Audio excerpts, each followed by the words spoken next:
la sesión permanente. Yo creo que nos mandaron ese decreto el viernes a eso de la 1 de la tarde, creyendo que no íbamos a poder hacer el quórum el domingo, y se llevaron una sorpresa porque hicimos quórum, y bastante holgado por cierto, para instalar la sesión permanente. Contado a partir del viernes pasado, cuando recibimos la solicitud, tenemos 8 días continuos que se cuentan, empezando por el sábado. Sábado, domingo, es 8 días para decidir, pero vamos a decidir antes de los 8. Diputado, ¿no sería una incoherencia la Asamblea Nacional aprobar una prórroga de un decreto que ya no aprobaron? No voy a adelantar opinión sobre el fondo de la materia. La negativa del decreto cuando fue presentado por el Ejecutivo Nacional obedeció fundamentalmente a la falta total de información por parte del Ejecutivo, que después de haberse comprometido en que iban a venir y hasta se hizo un cronograma, a última hora decidieron no venir. Pues bien, a falta de información, la Asamblea no podía hacer otra cosa que negar ese decreto. Ahora, con la prórroga, afortunadamente, están dando la información que se negaron a dar cuando discutimos la primera vez el decreto. Ahora bien, esa información rendida hoy no significa que tengamos que aprobar el decreto. Vamos a evaluarla. Si la información fuera satisfactoria, el decreto debería ser aprobado. Si la información no es satisfactoria, no aprobaremos el decreto, pero eso será materia del debate, no podemos adelantar opinión en este momento. ¿Descartan antes de la aprobación o no la podemos descartar? Nosotros no estamos emitiendo opinión de fondo. Ya les dije, no me repregunten porque no me voy a equivocar. Ya dijimos que la aprobación o improbación del decreto, de la solicitud de extensión del decreto por 30 días más, responderá a las razones que se discutan en el decreto. Además de la interpelación o la posible interpelación del presidente del Banco Central, ¿qué otros funcionarios podrían? No sé en este momento, eso será materia a evaluar por los diputados, pero cualesquiera que sean los funcionarios que se estime conveniente citar para ampliar la información, pues se tramitará conforme lo dice la Constitución. ¿El debate cuándo continúa? Deberíamos reconstituir la sesión en el día de mañana, pero es necesario que primero intercambiemos opiniones para ver, con base a la información recibida, cuál debe ser el procedimiento. El Parlamento sería jurídicamente, sería una acción jurídica, vinculantemente desde el punto de vista jurídico. Perdón, no entiendo. La acción del Parlamento en cuanto a esta extensión podría ser jurídica, vinculante desde el punto de vista jurídico. Se lo pregunto porque el vicepresidente dijo que su decisión es política y no jurídica. Las decisiones, mira, por supuesto que el trasunto, en el fondo de todas las decisiones que se traten, está el elemento político de por medio, claro está. El gobierno hace política, la oposición hace política. Lo que ejecuta el gobierno como gestión de gobierno es político, asimismo las decisiones de la Asamblea Nacional son de carácter político. Repito, vamos a evaluar y la decisión que tomemos absolutamente apegada a la Constitución, por eso es que es jurídica, porque estamos cumpliendo con el derecho establecido en la Constitución, pero también el contenido de todas las decisiones son de carácter político.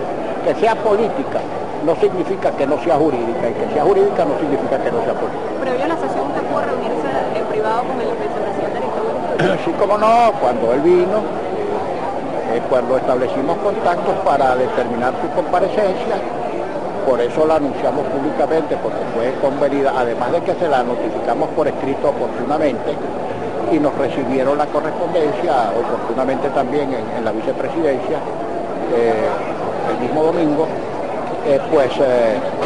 Esta mañana, cuando él concurrió acá, le explicamos cuál era la metódica o el método que teníamos previsto para que nos rindiera más el tiempo preguntas por escrito, que le leería el diputado y la consignaría por escrito. O sea, lo que ustedes vieron. Lo que ustedes vieron fue exactamente lo que se convino a los fines de hacer la sesión lo más fluida y lo más productiva posible.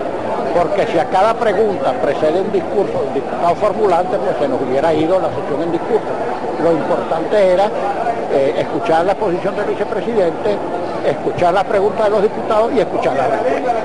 Pero se llegó un compromiso para la comparecencia de otros funcionarios para que no ocurra lo que ha pasado ya en invitaciones anteriores. Bueno, nosotros cumpliremos con cubrir los extremos que nos señala la Constitución en uso de nuestras facultades expresas establecidas en la Constitución. Interpelaremos e invitaremos a los funcionarios que creamos convenientes. Si los funcionarios vienen, pues muy bien para ellos y muy bien para la información. Si no vienen, dictaremos el procedimiento que aparece en la ley del Congreso. Diputado, ya en otro tema, quería saber si el Parlamento Nacional tiene una opinión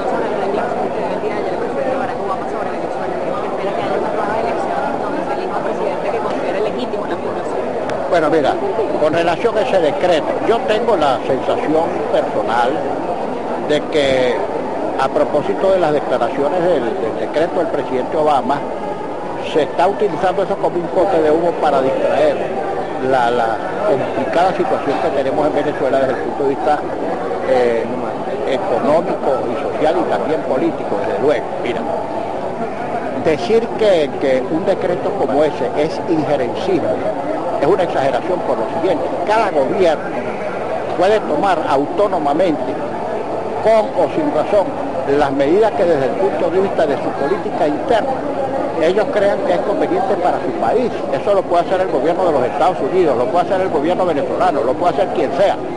Pero esas decisiones que toma el presidente Obama declarando lo que declaró en su decreto no afectan a Venezuela internamente, porque ese decreto no tiene aplicación interna en Venezuela, por Dios.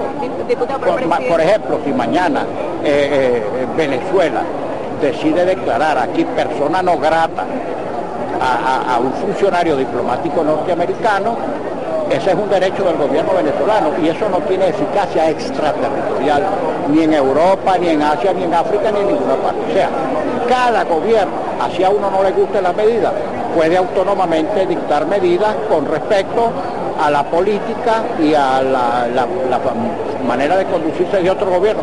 Pero ese decreto tiene aplicaciones allá en su país, no aquí. No, pero el presidente Obama abogó por unas elecciones adelantadas en Venezuela. Esa es una opinión política. ¿Cuántas veces el presidente Chávez no ha hablado sobre la situación interna de los Estados Unidos? ¿Cuántas veces el presidente Maduro no ha hablado de la violación de los derechos humanos en los Estados Unidos? Eso forma parte del discurso político autónomo que puede tener cada dirigente político de cualquier país del mundo. Ahora, no es verdad que ese decreto del presidente Obama tenga aplicación en Venezuela, porque en Venezuela tienen aplicaciones. Simplemente las normas y las declaraciones atienden a los funcionarios y a los ciudadanos venezolanos. ¿Para qué tanto escándalo? Presidente, ¿se podría estar mirando entonces la invitación para que comparezca Nelson Meréndez? Ya lo dije. Dije que cualquier funcionario puede ser citado. Hasta la mañana.